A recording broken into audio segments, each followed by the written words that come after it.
The title of this breakout session is Bolstering Your Advisory Committee Toolbox, Advisory Committee Governing Board Toolbox. And I'd like to preface this by saying that this is going to be pretty much a repeat, partial repeat of what we covered yesterday in a 3-hour training session. CECA, over the years, has always, our mission is to educate and help advisory committee members to their highest potential. This is what we'd like to do, and we always thought that, how can we do this besides we've got our conference and we've got our regional conferences, and we are in the process and we hope to have finalized by January a prototype for an advisory committee handbook. And this handbook would have in it what we think you should get as advisory committee members. I'm not giving you a copy of this because it's hot off the press. It's a work in progress, but it's such things as advisory committee governing board commitment. This is kind of my index. Would have the roster of members, roster of the public authority staff, roster of important IHSS staff and titles, County Board of Supervisors. Then we would go into such things as independent living philosophy and history, IHSS history and formation of the public authorities, philosophy of consumer control in IHSS, AB 1682 information, statutory requirements, the IHSS system, an organizational chart, county ordinance establishing the Public Authority Advisory Committee. Do you all know that every single county has to have a county ordinance that established you? Do you have a copy of that? Have you read it as an advisory committee member? Do you have advisory committee bylaws? Have you seen them? Do you have copies of them? Brown Act information, do you have that? I know I was absolutely stunned this last time when I re-upped at Santa Clara that with the Board of Supervisors, that as part of my package, they actually gave me a packet of the Brown Act. So and how many people actually get that? Budgeting information, membership information, membership education, we're going to cover that today. Short and long-term goals, strategic planning, advocating, educating, and fulfilling your mandate, reporting to the Board of Supervisors, CECA and CAPA information, gathering information. Anyway, a whole list of things. And my question to you is, how many of you, when you get onto your advisory committee, actually get a notebook? Oh, that's excellent. Very good. It tells you what your duties are. I know there are, I bet you, so it's looking like maybe half of you get a notebook and actually know what your mandates are. So of that, I'm really very pleased to see. The handbook, if you are a member of CECA, the handbook will be free. You'll get one copy for your advisory committee to utilize. And what this is, it's sort of like you can take it and then do with it what you will. Make it so it works for you. Some of the information you're going to want to include, some of it you're going to have to put your own info in there because it's everybody's advisory committee is a little different, everybody's county's a little different, so you're going to want to make it work for your county and your folks. Okay, the next thing I want to talk about is budgeting. We talked about this yesterday in one of the breakout sessions in the afternoon.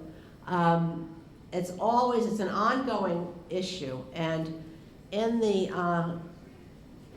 I think in your notes, and somebody said in the back of the room there are also some handouts that you can pick up. David, are there? There are some handouts back here. Okay, well, you don't have to hand them out if you want to. I don't even know what they are. But you will be getting a all-county fiscal letter. How many of you have seen the all-county fiscal letter, which actually delineates what you can use your AB 1682 funding for? Good, some of you have and some of you haven't. I think that's back there, I'm not positive. If not, it's in your handouts.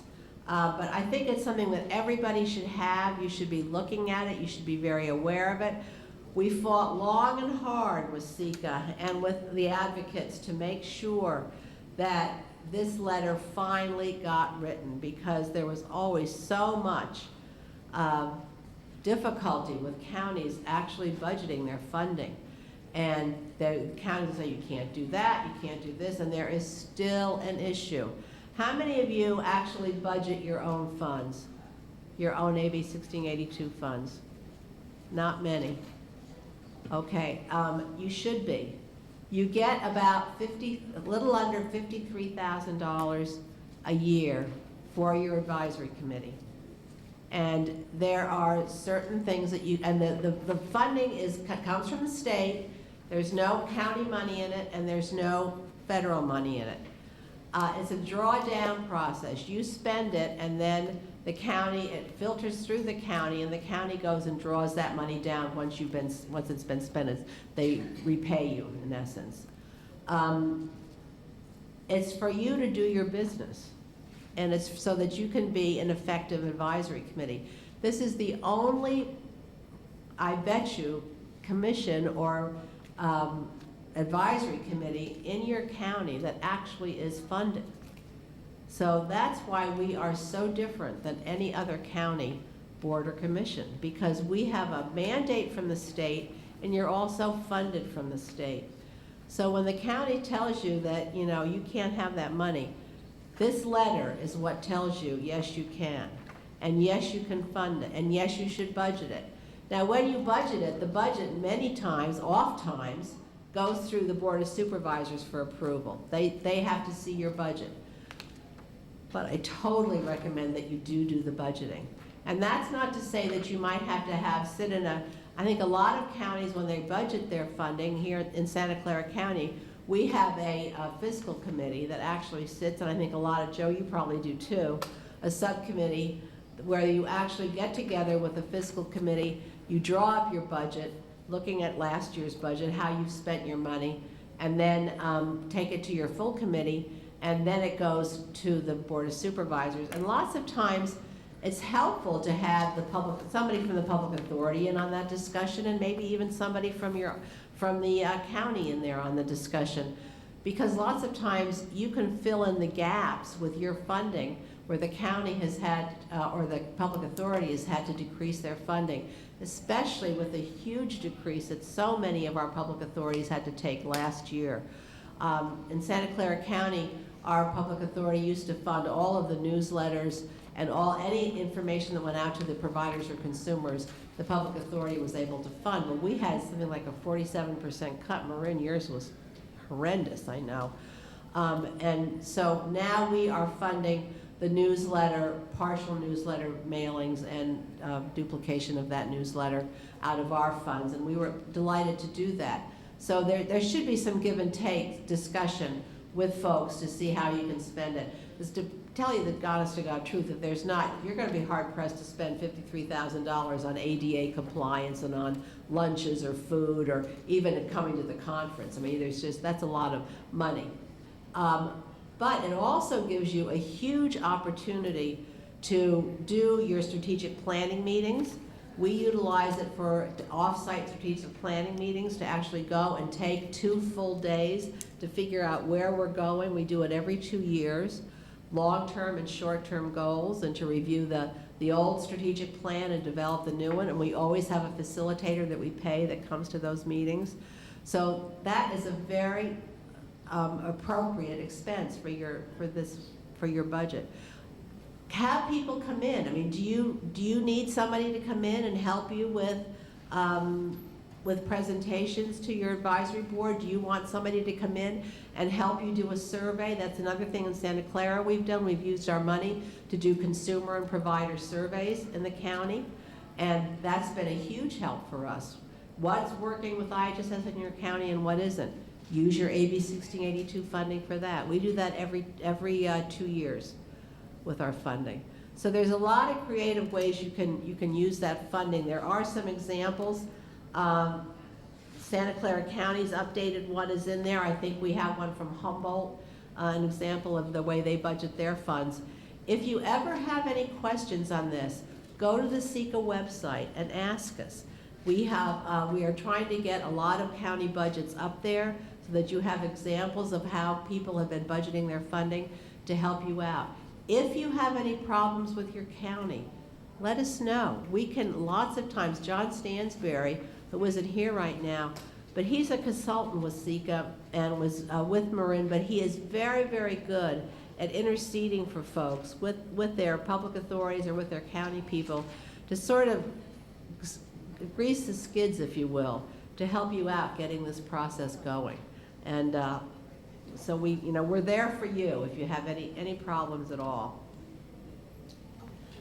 In the back of your handout is a section on additional materials at the very end, and this is the handouts that came from the session yesterday, from the training session. Advisory committee nuts and bolts, sample public records request, respective duties of advisory committees, the people's business, Ralph M. Brown Act, and a guide to the Brown Act.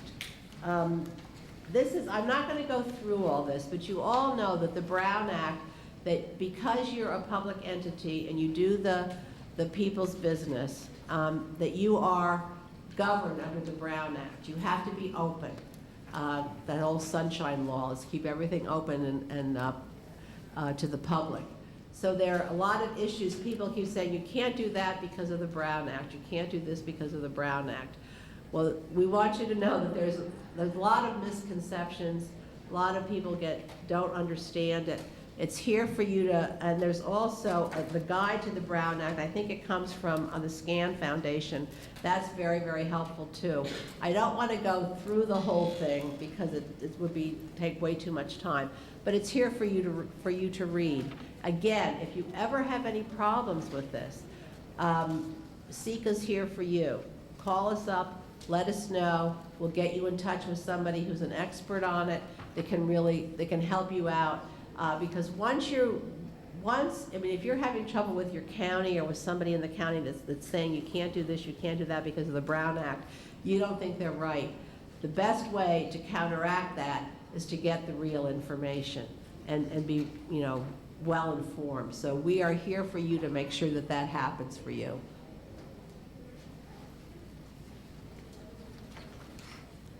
Okay, the next one is recruitment and training of advisory committee members. This was a session that I did yesterday. We are finding that recruiting really qualified, good advisory committee members can be a huge issue. And almost all advisory committees struggle with this. How do we get really good qualified people on our committees? And it is absolutely vital that you have a full committee for several reasons.